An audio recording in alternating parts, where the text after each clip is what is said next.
What is spirituality, and how can we recognise it in ourselves and others? What's it mean to be spiritual?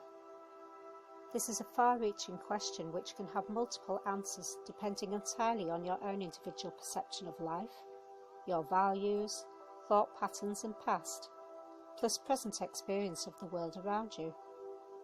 For myself personally, my journey into spirituality started over 30 years ago.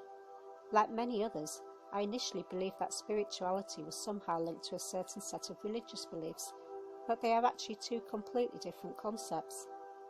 If you are a religious person, then you will have a specific faith that you are worshipped to, which you may have grown up with, either in your own family, or perhaps come to at a later time.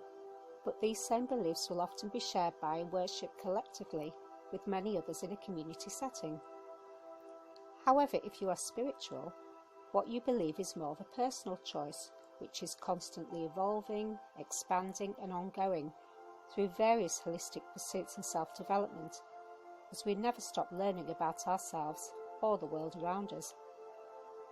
For this reason, it is very important that we are able to become humble and learn to take complete responsibility for our words, actions and choices, and initially this can be very challenging, as often in times of conflict it can be easier to blame the other person.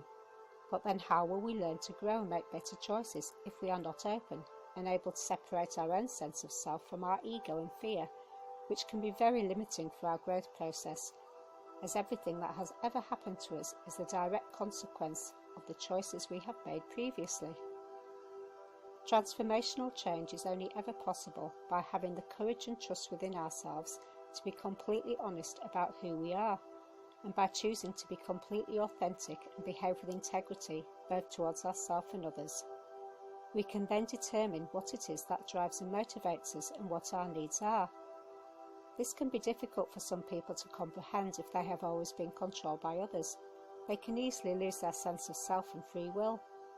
We will always initially be attracted to what is familiar to us as it feels safe, but this does not necessarily mean it is the right choice and will not help us grow or develop. By making a conscious choice to stay in this safety net, it may help us to avoid feeling any emotional discomfort. But then how will we ever learn to find the voice to express what is important to us and start to live the lives that we truly desire, and not the one that we feel we should live to make others happy? Becoming spiritual means to have the courage of your convictions, because if we want to learn and expand, we have to take chances. If we continue to stand still, then how can we develop and reach our potential? And if we continue doing what we have always done, then we will only attract more of the same, which was never serving us in the first place. For example, if as a child you had very controlling parents, it is likely you will naturally be attracted to the same degree of control in your future relationships, because you attract back to you what you project out to others. If you wish to increase your spirituality, you have to become more aware, which involves being willing to commit yourself to a lifetime of learning, which is the only way we will learn to evolve. Once we are able to realise that our energy will naturally align with the choices that are right for us at that time, we are able to let go of the need to control and simply trust that all will be well. There will be many life lessons to learn on our journey, perhaps the most important being the only way that you will discover what your true purpose is in this lifetime is by expanding your consciousness, trusting in the higher source whilst not being judgmental, and accepting and respecting that though we are all on a different path, we are all also collectively working towards the same goal, and therefore wherever we are at any one time, we are forever connected as we learn to navigate our way through this journey of our lives.